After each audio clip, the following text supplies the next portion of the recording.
Welcome to Fitzroy Place, perhaps my all-time favourite street in Hobart. Entrance is from the eastern end and is via Byron Street and dominated by the building that was the former Bowling Green Hotel, dating back to the 1840s, and this was the site for the first official Bowling Green club in Australia. This small, delightful street is lined with plane trees, which provide great shade in the height of summer, and as they are plane trees, they are deciduous, the streetscape actually changing according to the season. In autumn, they gradually lose all their leaves, which form a brown carpet at ground level, and you can sometimes walk in leaves up to your knees. By midwinter, the leaves are blown away. Trees stand out starkly devoid of leaves, and thus provide a good spectacle of the varied architecture in Fitzroy Place. In springtime, the leaves slowly, almost imperceptibly, start to emerge again as a new cycle begins, and in summer the trees stretch across the street, joining up with the trees on the other side of the road. It's this canopy that to me is so attractive and characteristic of Fitzroy Place. I was lucky enough to live briefly in this street many years ago.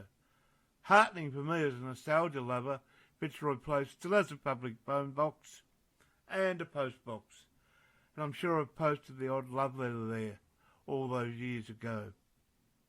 The street is a mix of various architectural styles with both grand and modest houses, mostly Edwardian, Victorian and Federation styles. There are a mere 30 or so houses in Fitzroy Place, of which 7 are on the National Trust Register. The thumbnail pic of the Bowling Green Hotel shows it is taken from Fitzroy Place. This pic, taken from Byron Street, shows just how large and grand this hotel must have been. This was a real hub in the 1890s because of its proximity to the Anglesey Barracks and Byron Street, which was once Sandy Bay Road and was the main route to Sandy Bay and the Sandy Bay Ford, passing the barracks. This Victorian, Georgian, domestic building at number 6 Fitzroy Place is hard to get a sense of its dimensions, as it is set very low from the street. It has been subject to modern additions.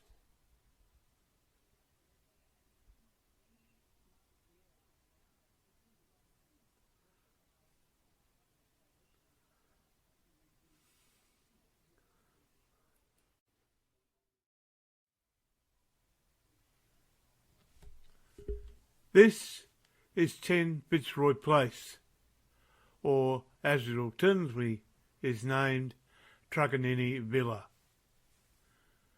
This timber, Victorian, rustic, Gothic house has steeply pitched, iron-gabled roofs and an unusual tower. The decorative woodwork on the gables and tower eaves gives this cottage even further charm. It's constructed, I believe, in 1877. It's actually 2 residences, as numbers 10 and 10A in the up and down style. I was lucky to live here in the 1960s, shortly after I moved to Hobart. So I've always had a soft spot for Fitzroy Place. Incidentally, the house next door, Marina Cottage, at the time was occupied by the proprietors of the fashionable inn shop in Hobart, the city's modest response to Carnaby Street. I boarded there in the 1960s with a young, feisty couple, and I recall coming home one afternoon to find both of them knee-deep in broken crockery, about 2 metres apart, hands on hips, glaring daggers at each other. They'd had a tremendous row, and their weapons of choice had been their entire collection of crockery. I always recall this with a smile every time I pass number 10 Fitzroy Place. Looking at the photo of the rear Fitzroy Place from a little street, or cul-de-sac more appropriately, Turner Street, You can see that it's a little elevated. Actually, Fitzroy Place is built at the top of a small escarpment. So all of these houses on this side of the street, looking east, have a good view of the Derwent River. It's probably why it was chosen as a spot all those years ago to build these houses, because of the view.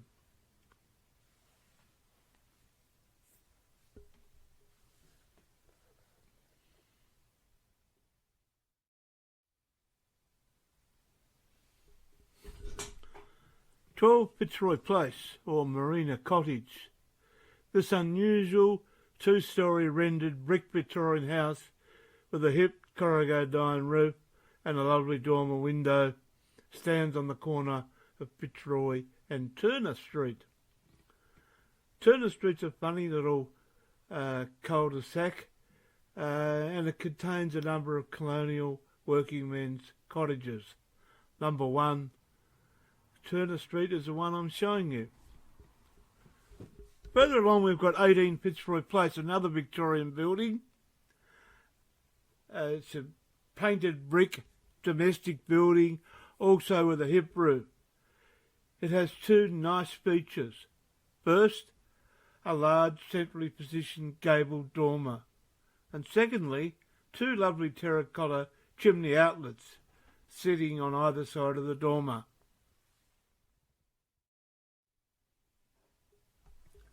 To find number 20 Fitzroy Place, you need to walk a few metres into Star Street, which runs off Fitzroy Place, and there, facing east, is Derwent Court, a lovely Federation Queen Anne style building, as I said, known as Derwent Court. The left side of the building has a prominent gable facing Star Street, whilst the right side is dominated by a low tower.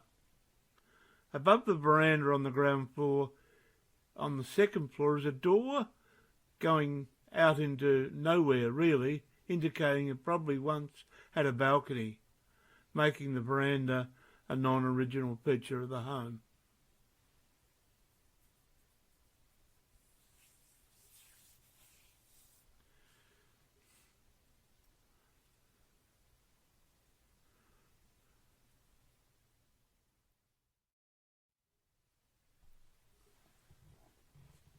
This beautiful Art Deco building at number 24 is divided into flats.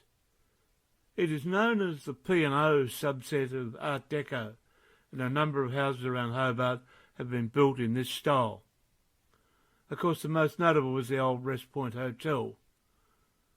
Features the vivid white of cruise liner staff dress and portholes and rounded features, all designed to ape the grand ocean liners that were once popular as a means of travel rather than today, where they are principally for recreation. As a few other P&O Art Deco houses around Hobart scattered around, and some of them are worthwhile finding and having a look at.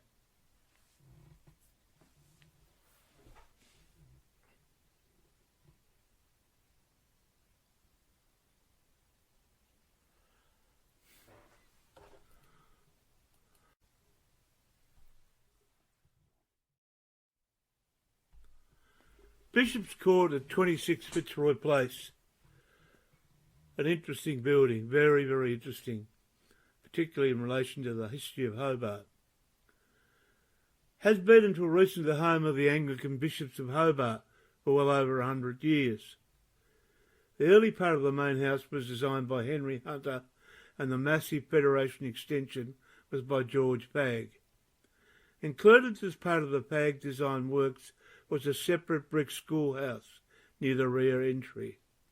It was the beginning of collegiate school, now a well-known and quite large private school for girls in Hobart. One of its earliest pupils was Monty, Field Marshal Montgomery, of El Alamein fame, who lived in the house from 1889 to 1897, as his father was made Bishop of Tasmania when Tasmania was still a British colony. A newer street driven into the rear of the building is called Montgomery Place. From here, you can get some good views of the rear of the house. It now has an upmarket tourist accommodation feature, as well as serving as a family home of the Cream family.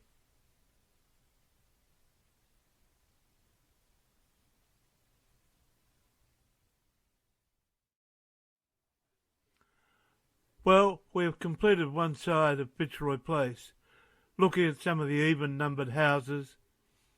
But a small piece of Fitzroy Place exists across the road, cut off from Fitzroy Place proper. That road is Regent Street, which was driven through in the middle of last century, so it is relatively new. It was cut from where Fitzroy Place is now, down to the University Nelson Road area. Down this road are streets with regal names: King, Queen, Earl, Duke, Princess Street, and so forth. Many students have lived in these streets over the years. For about 60 years or so, students are to be seen walking along Fitzroy Place and Regent Street to the university. It is a ritual that exists to this day. Well, we entered Fitzroy Place in early autumn, and as the pic shows, it is now winter, and every plane tree is bared. But fear not, the leaves will be back, and so will I, with a part 2 that looks at the other side, or the odd-numbered houses in Fitzroy Place.